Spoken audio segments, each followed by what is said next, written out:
হযরত ইব্রাহিম আলাইহিস সালামের মতো কুরবানিটা যদি নিজের প্রিয় সন্তানকে দিতে হতো, তাহলে টাকার গরম আর পশু কেনার প্রতিযোগিতা চলতো না।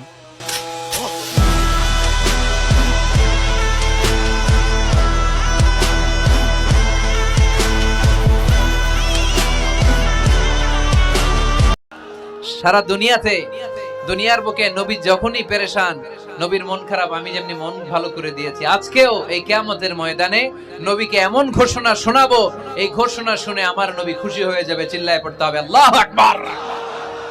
আল্লাহ তখন বলবে, নবী মাথা তুলেন, মাথা তুলেন, ইরফা রাসাক, নবী মাথা তুলেন, সাল তু'তা, আপনার কান্না আমার সহ্য হয় না, সাল তু'তা, যা যাবেন তাই দেব।